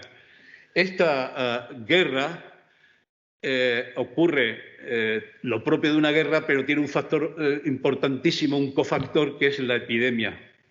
Epidemia que parece que procede de Etiopía, que sube hacia Egipto, tipiquísimo de todas las epidemias antiguas, que llega a Persia, a la isla de Lesbos y que finalmente entra por el puerto del Pireo y quizás también algo por el puerto pequeño de Falero. Atenas estaba rodeada por murallas inaccesibles porque Grecia era endeble en el interior, en tierra, frente a los rivales y, sin embargo, tenía el poderío del mar. En cualquier caso, la peste o la epidemia hizo estragos y hay algo que los expertos estudiosos de estas cosas han sacado a colación muy interesante, y es que, de algún modo, Tucídides, gran historiador, discípulo de Heródoto y muy real a la hora de contar los datos, muy escueto, y testigo, incluso padeció la propia peste, hay algo interesante, y es que coloca la plaga en el medio de los 2 discursos fundamentales de Pericles. Un discurso que hace, que era muy clásico, muy típico, de un desastre que tuvieron en la guerra, hicieron un discurso en homenaje de los muertos y luego un discurso previo a la muerte de Pericles que ocurre 2 años después. Y esta utilización inteligente que hace Tucídides de colocar la peste en el medio de los 2 discursos de Pericles, parece que son muy diferentes, parece que es la forma que tiene Tucídides de pasarle de una forma muy elegante, muy inteligente, factura a Pericles, haciéndole responsable de lo que ocurrió. Esta es la madre literaria del Cordero. Esta peste de Atenas del libro 2 tiene también una gran cantidad de metáforas, de tropos, la guerra, el castigo divino. Tucídides no era igual que Sófocles, digamos, aficionado a las cosas divinas, pero sí acepta el castigo divino, el daño universal, la destrucción, que hace dudar, aunque se ha estudiado mucho la etiología de la peste, hace dudar a algunos de que pudiera ser una infección. En cualquier caso, es diferente a cualquier otra enfermedad conocida hasta entonces, que supera la capacidad de análisis de quien la describe, que tiene una superioridad enorme sobre cualquier otro problema, que afecta a diferentes especies animales, incluido el hombre, que tiene una sintomatología difícil de clasificar, de la que no se conoce ningún tratamiento, que mata entre 1/3 y 1/4 de la población, que tiene un impacto psicológico, social y económico brutal y solamente una vez utiliza la asociación de loimos y nosos, que es enfermedad. Y finalmente considera que es algo impredecible enviado por los dioses. Algunos autores han estudiado la fenomenología sintomatológica, la dividen en 3 etapas, con síntomas que no nos vamos a detener, que los tienen ahí, propios de cualquier epidemia grave, pero que es muy difícil, en mi opinión, como infectólogo, muy difícil de atribuirle una etiología concreta. Y luego, si analizamos la epidemiología, es muy interesante decir que afecta a todas las edades, que existe la primera descripción de contagio laboral, y lo digo entre comillas porque caen muchos médicos de la época, que afecta a las aves de rapiña y a los perros y a otros animales, que no tiene relación con las estaciones, que tiene una tasa de ataque alta con una mortalidad elevada, más del 25%. Imagínense el actual problema con una mortalidad superior al 25%. Sería algo realmente terrorífico. Que hay una probable inmunidad porque dice de una forma muy bien dicha de que los que se enfermaron y resistieron la infección no vuelven a enfermar, pero para que veamos cómo es la manipulación de las traducciones, personas de mucho prestigio filológico que hacen traducciones actuales hablan, por ejemplo, uno de los libros que yo tengo, hablan de inmunidad cuando era un concepto que no existía entonces, por tanto, no se puede hablar en nombre de Tucídides de inmunidad porque la inmunidad no se conocía. Pero, en fin, la traducen, lo cual es algo que puede confundir al lector. Y que duró, al parecer, 4 años evolucionando por brotes. Se han estudiado por gente de mucho prestigio las etiologías, la que más fuerza tiene parece que es la fiebre tifoidea, incluso con estudios de paleogenética, estudiando por los genomas de muelas que encontraron en un enterramiento de Atenas, en un cementerio, pero se ha criticado porque en aquella época era una endemia la salmonelosis y parece que puede haber una contaminación de las muestras. En cualquier caso, no se sabe cuál es la etiología y hay multitud de hipótesis. Podemos decir con humildad, pero yo creo que, como nos pasó a nosotros con Marco Aurelio, se debe aceptar que solo sabemos que no sabemos nada. ¿Cuáles son los consecuentes a Tucídides? Pues en el mundo latino, y estamos terminando, 3 primeros espadas, que son Lucrecio, Virgilio y Ovidio, con 3 obras de Rerum Natura, las Geórgicas de Virgilio y las Metamorfosis de Ovidio, que se inspiran descaradamente hasta el punto de que, por ejemplo, Lucrecio prácticamente lo copia literalmente en Tucídides, con lo cual estamos copiándonos unos a otros y, por tanto, si lo que se dice en un inicio no es correcto, todo lo que viene detrás sigue siendo incorrecto. Y que se ven las similitudes cuando se analiza con cierto detalle que son realmente muy llamativas. Por ejemplo, la muerte de animales. Curiosidad que Virgilio describe esta peste nada menos que en los Alpes, lo cual le da una dimensión extraña porque, salvo la tuberculosis de Thomas Mann en Davos, que está arriba a mucha altura y es un sanatorio curativo, pone difícil entender qué tipo de infección puede ocurrir a esas alturas y con esas temperaturas. En cualquier caso, es la repercusión literaria que tiene una persona como Tucídides. Y finalmente, Procopio. De Procopio no voy a decir nada porque aprovecho para decirles, ya que se ha citado a la academia y estamos aquí 2 académicos, que se acaba de editar el libro de los discursos y en ese, modestamente, en el análisis de nuestro discurso, hablamos de la peste de Constantinopla, que llamamos de Pedro Sabatio, que era el nombre en el siglo de Constantino I, y hablamos de Justiniano I, y hablamos de la epidemia, una probable peste bubónica de Constantinopla. Y con esto, en esta revisión de 20 y tantos, 29 siglos, 37 generaciones, de 11 escritores, 3 historiadores y un médico, visto de una forma muy superficial, porque no se podía hacer de otro modo por razones del tiempo, me permito decir, a modo de opinión personal, que hablar o escribir hoy de plagas, pestes y epidemias de los tiempos pretéritos es una labor muy compleja, de carácter multidisciplinar y de muy difícil interpretación. También que hacer diagnósticos médicos retrospectivos Es una aventura cuyo alcance y consecuencias son imprevisibles. Y, finalmente, que mantener ciertas aseveraciones científicas sobre el pasado puede ser un signo de desidia intelectual, afán, aunque no sea voluntario, de plagio y, sin duda ninguna, de un desconocimiento absoluto de la verdad de los hechos. Y a modo de tuit, para ponernos un poco en el tiempo, la ficción homérica, sea del Homero original que existió o no existió, o del Homero que no existe pero existe, el famoso Simpson, esta ficción puede reflejar, en mi opinión, la realidad con mayor verosimilitud que la propia realidad. Yo no sé si nos pasará como a Lao Tse o a Chuang Tse, que cuando nos despertemos de lo que estamos viviendo ahora no sepamos si esta pesadilla que estamos viviendo es la realidad o cuando nos despertemos la realidad es lo que veamos al despertarnos. Pero da igual, es lo que estamos viviendo. Muchas gracias.